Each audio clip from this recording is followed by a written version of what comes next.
नमस्कार मित्रों। कक्षा 12वीं राजस्थान माध्यमिक शिक्षा बोर्ड हिंदी अनिवार्य सृजन पाठ्य पुस्तक का पहला अध्याय हम पढ़ चुके हैं।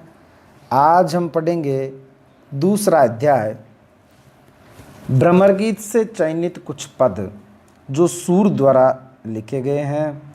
तो आइए देखते हैं अध्याय 2। पाठ थोड़ा सा बड़ा है, प्रयास करेंगे एक ही वीडियो में ये कंप्लीट हो, इसलिए बिना किसी औपचारिकता के हम सीधा पाठ को आरंभ कर रहे हैं। भ्रमर गीत सूरदास, जिनका जन्म सन 1483 ईस्वी में हुआ था और मृत्यु सन 1563 ईस्वी में है। सूरदास का जन्म दिल्ली के निकट सिही नामक गांव में हुआ था। क्योंकि कई बच्चों के इस तरह से ये भ्रम होता है, ये भ्रमर गीत क्या है, तो सूरदास जी ने एक रचना लिखी थी सूरसागर। उस सूरसागर में एक प्रसंग है भ्रमर गीत। ये हमारी परंपरा रही है भारतीय संस्कृति में कि नारियां जो है, यहाँ की औरतें हैं, वो सीधे किसी पर पुरुष से वार्ता नहीं करती थी। जब भगवान कृष्ण ने उद्धव को समझाने के लिए भेजा गोपियों के पास, तो वो किसी एक भ्रमर के माध्यम से उद्धव से वार्ता करती है। और भ्रमर के माध्यम से इसलिए वार्ता करती है क्योंकि वो उद्धव पर व्यंग्य करती है कि हे उद्धव, तुम मन के बहुत काले हो, इसीलिए भगवान कृष्ण की भक्ति से विमुख होने का संदेश हमें दे रहे हो। जिस तरह से ये भंवरा काला है, ये तो केवल ऊपर से काला दिखाई देता है, लेकिन तुम मन से भी काले हो। इसलिए उद्धव की भ्रमर से तुलना करते हुए वो वार्ता करती है। इसलिए इस संपूर्ण कथा को सूर कवि ने इसे भ्रमर गीत नाम दिया था। देखते हैं, सूर का जन्म 1483 ईस्वी दिल्ली के निकट सिही नामक गांव में रौनकता आगरा के गऊ घाट पर उनकी भेंट महाप्रभु वल्लभाचार्य से हुई। ये वल्लभाचार्य के शिष्य थे। अष्टछापीय कवि में जो 4 शिष्य वल्लभाचार्य के और 4 इनके पुत्र विट्ठल के शिष्य थे, उनमें से सूर वल्लभ के शिष्य थे। उन्होंने सूरदास को वल्लभ संप्रदाय में दीक्षित किया तथा भागवत कथा सुनाई, जिसके आधार पर कवि ने उच्च कोटि के साहित्य का सृजन किया। सूरदास ने ब्रजभाषा में श्री कृष्ण की लीलाओं का सुंदर चित्रण किया। वे भक्ति, श्रृंगार एवं वात्सल्य के अनुपम कवि हैं। सूर की प्रमुख रचनाएं 3 मानी जाती है: सूरसागर, सूर सारावली और साहित्य लहरी। बहुत इंपॉर्टेंट है परीक्षा की दृष्टि से। सूर की रचनाएं सूरसागर, सूर सारावली, साहित्य लहरी। इनमें से सूरसागर इनकी अक्षय कीर्ति का आधार ग्रंथ है। जो सबसे अधिक प्रसिद्धि इनको मिली वो सूरसागर से मिली थी। सूरदास अष्टछाप के शीर्ष कवि हैं।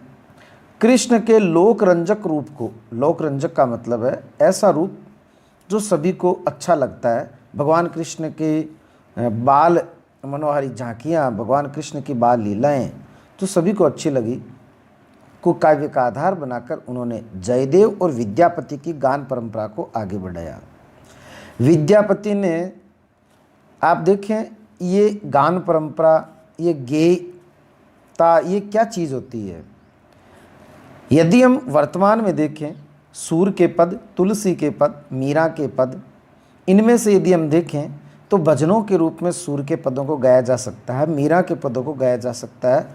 तुलसी के पदों को इतना अधिक नहीं जितना कि, क्योंकि प्रत्येक पद सूर का जो है वो वर्तमान में भजनों के रूप में भी प्रचलित है। तो ये विद्यापति ने जयदेव से सीखी थी, जो संस्कृत के कवि थे। तो जयदेव से विद्यापति के पास आई और विद्यापति का अनुकरण सूर ने किया। सूरदास का हिंदी साहित्य की अमूल्य निधि है। उनके बारे में सच ही कहा गया है: सूर सूर तुलसी शशि, उड़ुगण के सौदास, अब के कवि खद्योतसम, जह तह करत प्रकाश। सूर सूर्य के समान। पहले वाले सूर का अर्थ सूरदास है, दूसरे वाले सूर का अर्थ है सूर्य। यदि इस साहित्य को नक्षत्र के समान मान लिया जाए, माफ़ कीजिएगा, यदि इस साहित्य को आकाश के समान मान लिया जाए, तो सूर जो है वो इस गगन में सूर्य के समान, तुलसीदास शशि यानी चंद्रमा के समान, उड़गुण केशवदास, और केशवदास जो है वो नक्षत्र के समान, जबकि अब के कवि खद्योतसम, खद्योत का अर्थ होता है जुगनू, जो रात के अंधेरे में थोड़ा सा चमकता है। उसके इन तीनों के बाद के जो कवि हैं वो सब तो उन जुगनू के समान हैं, जहाँ तहाँ करत प्रकाश, जो यत्र तत्र थोड़ा बहुत प्रकाश कर देते हैं। बाकी सूर्य, चंद्र और उड़गन तो सूर, तुलसी और केशव हैं। इस पाठ में सूरसागर के भ्रमर गीत से 6 पद लिए गए हैं।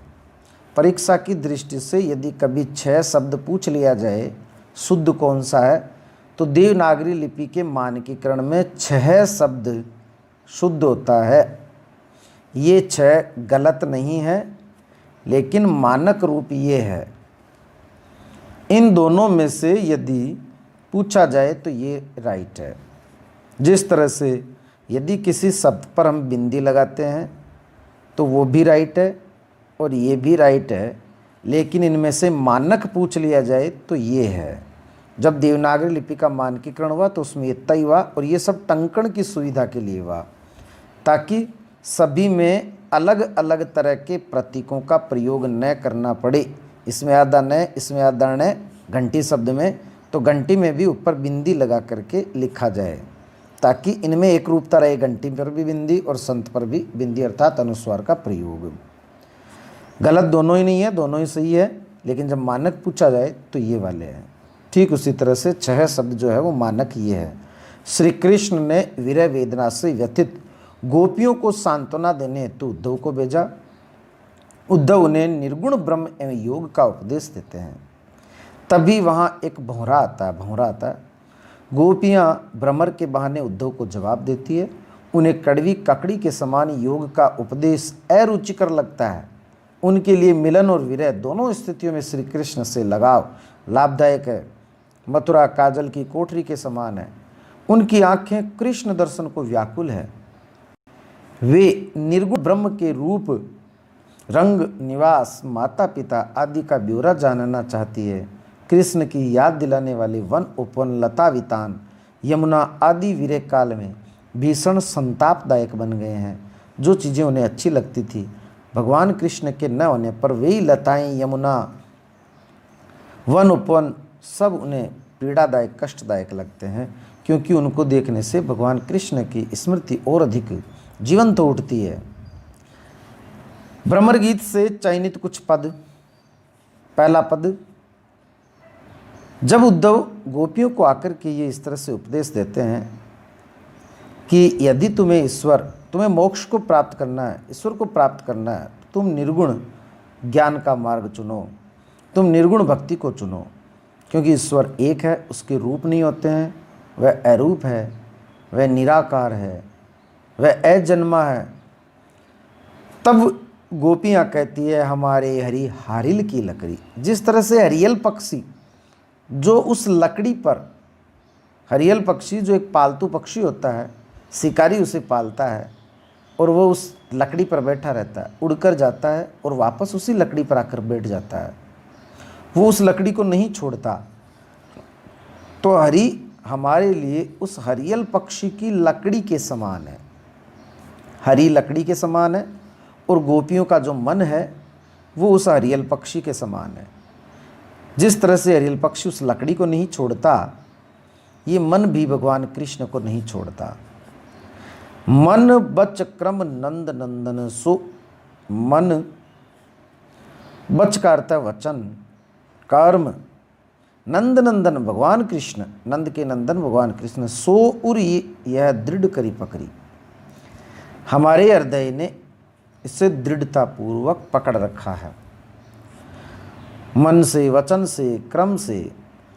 जागत सोवत सपने सोतुख, जागते सोते सपने में सोतुक यानी साक्षात।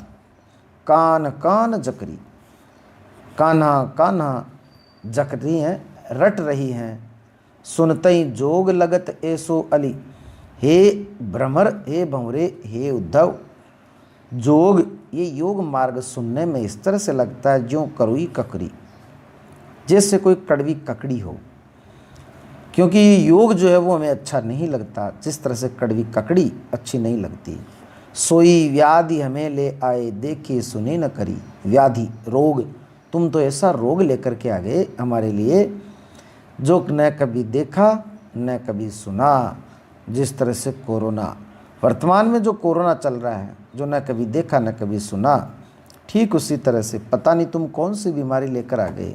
एक एग्जाम्पल है, यह तो सूर तिने ले दीजिए जिनके मन चक्री। सूरदास करें कि गोपियाँ उद्धव से कहती है कि ये उद्धव, ये तो उनको ले जा करके दो जिनका मन चक्कर है, जिनके मन में अनिश्चय की स्थिति है, अर्थात जिनको पता नहीं है कि हमें कौन से मार्ग को चुनना है। हम तो सगुण मार्ग को चुनते हुए भगवान कृष्ण उन्हीं की केवल भक्ति करेंगी, इसलिए हमारा मन चक्कर नहीं है। जिनका मन चक्कर है, जिनमें अनिश्चय की स्थिति है, वहीं ले जा कर के तुम इस संदेश को सुनाओ। नेक्स्ट पद, हम तो दुहु भांति फल पायो।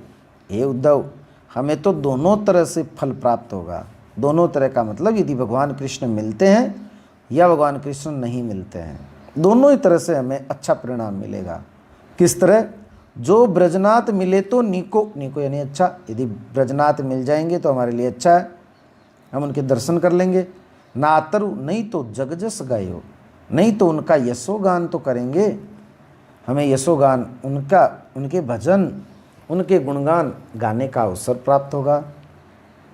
कहें वे गोकुल की गोपी, सब वर्णहीन लघु जाति। गोपियाँ करिए हे उद्धव, कहाँ तो हम गोकुल की गोपियाँ जिनका न कोई वर्ण है, जाति में भी वो लघु मानी जाती थी।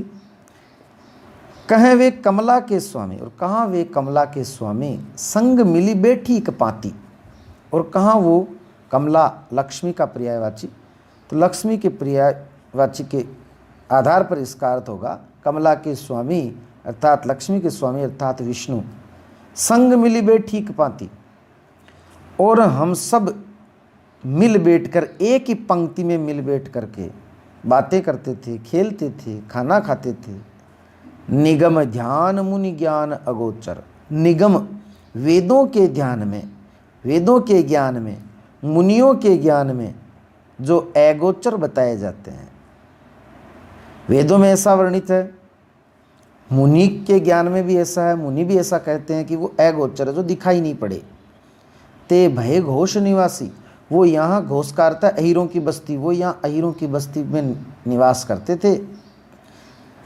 अब हे उद्धव, तुम स्वयं बताओ, ता ऊपर अब सांच कहो। हे उद्धव, अब सच सच कहना, धो मुक्ति कौन की दासी। मुक्ति किसकी दासी है? मोक्ष किसका दास बना हुआ है? क्योंकि जिनको वेद और मुनि भी अगोचर बताते हैं, उनको हम यहाँ देखते थे। जो कमला के स्वामी वो साक्षात हमारे साथ बैठकर एक ही पंक्ति में बैठते थे। तो ऐसा जो साक्षात भगवान विष्णु हमारे साथ बैठते थे, अब बताओ मुक्ति किसकी दासी।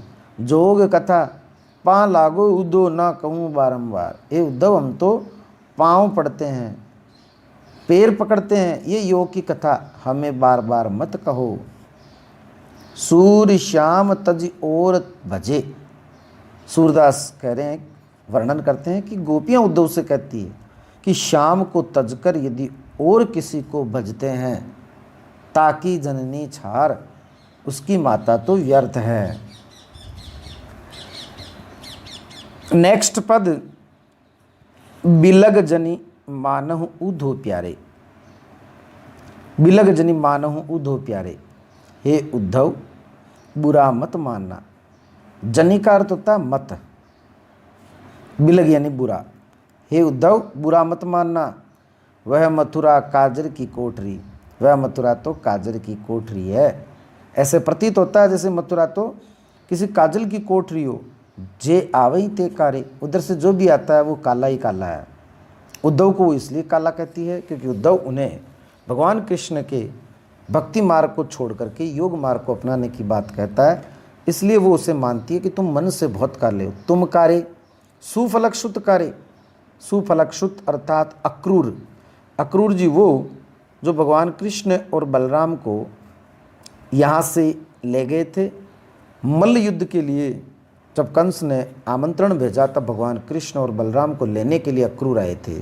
उन्होंने भी कहा था कि भगवान कृष्ण मात्र 15 दिवस में वापस लौट आएंगे, लेकिन अभी तक लौटकर नहीं आए, उनको नहीं भेजा। तो अक्रूर भी मन से काले हैं, इसलिए वो उन पर व्यंग्य करती है। कारे मधुप भंवारे, जो भंवरे हैं वो भी काले हैं।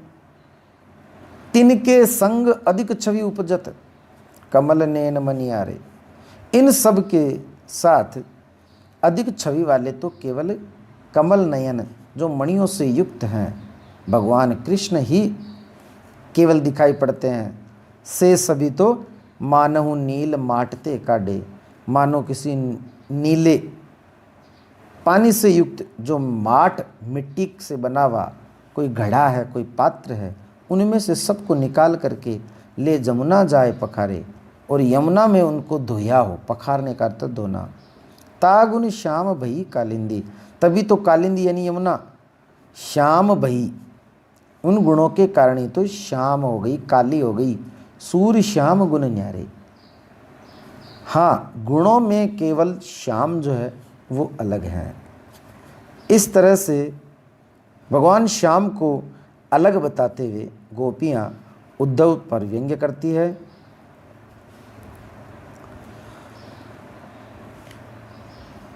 इसके बाद में हम आगे के जो पद हैं वो अगले वीडियो में लेंगे। धन्यवाद। कई विद्यार्थी ये कह रहे हैं कि हमारे पास नोटिफिकेशन नहीं आता है, तो ध्यान रखें सब्सक्राइब वाले बटन के पास ही जो घंटी वाला आइकन है, बेल आइकन, उसको दबाएं ताकि आपके पास जो ही वीडियो यहाँ से अपलोड हो आपके पास नोटिफिकेशन आ जाए, सूचना आ जाए, आपको पता लगे कि हाँ नया वीडियो डाल दिया गया है। धन्यवाद।